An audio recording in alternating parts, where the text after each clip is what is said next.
The Western Nordic people of Europe are called Caucasian people.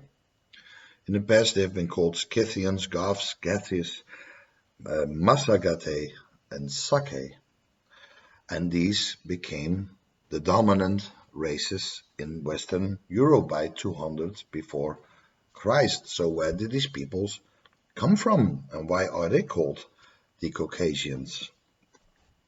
So we have to do a little bit of history to see where they came from. So if we go back 800 BC, you see that Israel was divided. You had the northern kingdom of Israel and the southern kingdom of Judah. They were separated for about 2 centuries.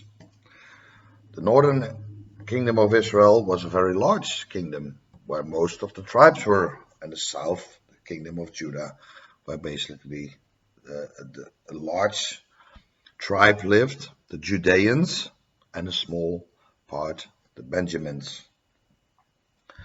And in the northern kingdom there were 910 tribes, and because Simeon was somewhat scattered. Then judgment came on the northern kingdom of Israel because they fell into idolatry. So if you look at Judah, it was large tribe, the Judeans, small tribe, Benjamin, and a few from Simeon, but they were nearly dissolved. Most were pastoralists. In other words, they were sheep or cattle farmers in Judah. And of course, you had the capital, Jerusalem, and you had the tribe of Levites, the priests. They were both in Israel and in Judah. And in the time, you had 2 great powers, the Assyrians and Egyptians.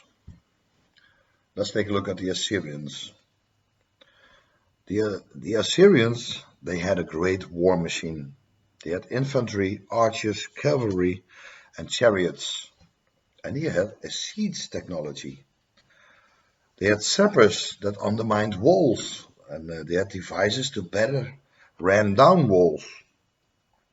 They were the first ancient military force to deploy specialized units for building bridges and hospital units to aid wounded soldiers. And the Assyrians had a policy of terror. They wanted to invoke so much fear in the enemy that they wanted to submit even before fighting. So let's look at these ways of war from the Assyrians. The Assyrian enemies that submitted immediately without resistance suffered only the indignity of defeat, a mass deportation of all inhabitants. That was if they didn't resist. But those who refused submission were held in special contempt when they defeated. So what did they do to them? They executed thousands. That was the routine. How did they execute them? By impaling them with sharp stakes through the anus. They were left to die very slowly in shame and remorseless agony. They impaled the enemies. And they used flaying.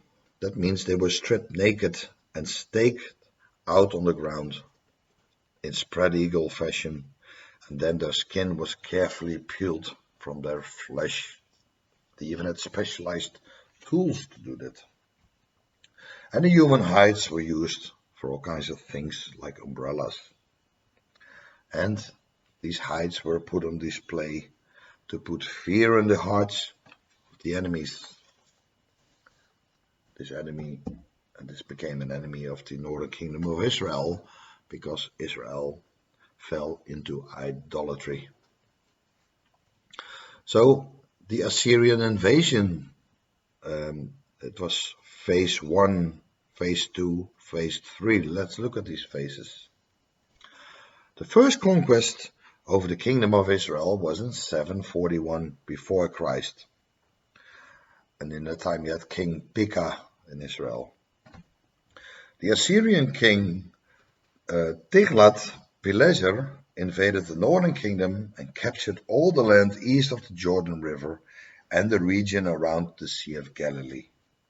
Reuben, Gad, and half of Manasseh were taken into captivity. Also portions of the tribes of Naphtali, Asher, and Zebulun. Also Dan in the far north was taken.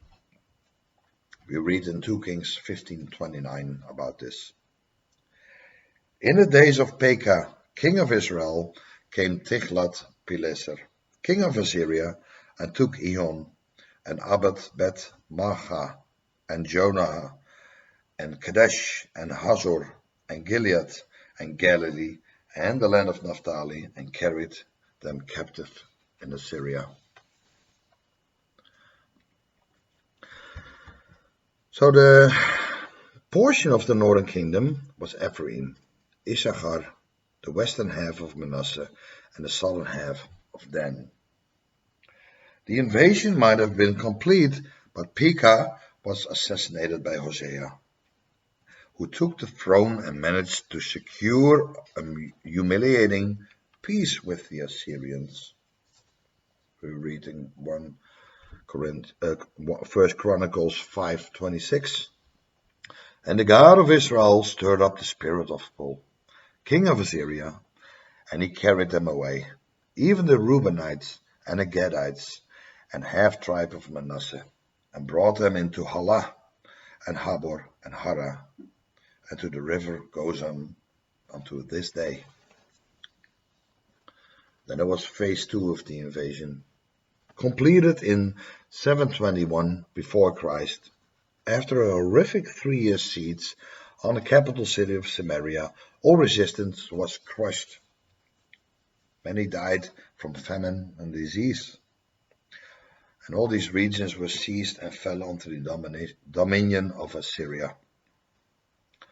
All people who were left were deported. We read in the Apocrypha, Tobit 1, verse 1 and 2.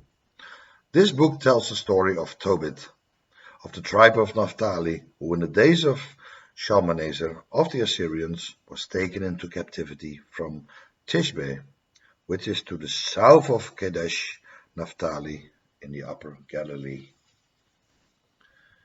So, the fall of Samaria, the capital of the northern kingdom of Israel, we read about it in 2 Kings 18, verse 10 to 11. And at the end of 3 years they took it, even in the 6th year of Hezekiah, that is the 9th year of Hosea, king of Israel. Samaria was taken, and the king of Assyria did carry away Israel into Assyria, and put them in Halah, in Habor, by the river Gozan, and in the cities of the Medes. So we see that they took the 10 tribes away into Assyria. Ancient records of Assyria and Babylon by D.D. Lukenbill, and he writes, in the beginning of my reign, the cities of Samaria I besieged. I captured 20,290 of its inhabitants I carried away. Then phase 3 came, and the northern kingdom was no more. So you had an empty country.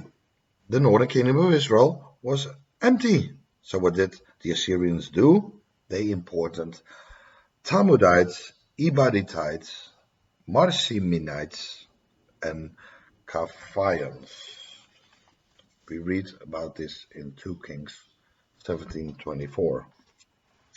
And the king of Assyria brought men from Babylon, and from Cutha, and from Ava, and from Hanat, and from Sepharvaim, and placed them in the cities of Samaria instead of the children of Israel. So, by the time Jesus came, the Sumerian people were no longer Israelites. They were a mix of all these people I just mentioned. So let's take a look at the southern kingdom of Judah, because that was still intact. So in 701 before Christ, Sennacherib led a successful campaign along the coast of the Mediterranean Sea, capturing the Phoenician city of Tyre and the Philistine cities of Ashkelon and Ekron. So they invaded Judah and captured 46 walled cities of Judah. But the city of Jerusalem was still standing, and they went for it. But in the time yet, King Hezekiah, he was righteous, and he appealed to God, and God sent an angel of death to destroy the Assyrian army around Jerusalem. We read about this in 2 Kings and 2 Chronicles. Also, Isaiah talks about it. So there was another invasion in 676 before Christ. And this is where Jerusalem became subject to the Assyrians, even though it was not destroyed. So basically the Assyrians dominated everything. 200,000, 150 Judeans were placed in Assyria, together with their brethren of Israel, with the intent to become permanent residents. So this was the story about where the lost tribes went. But they didn't stay in Assyria. They went somewhere else. And in my next video, I'm gonna tell you where they went, what happened to them. For Jesus came to seek them. He said, I came for the lost sheep of Israel. So where were they? My next video, I'm gonna explain it to you. God bless.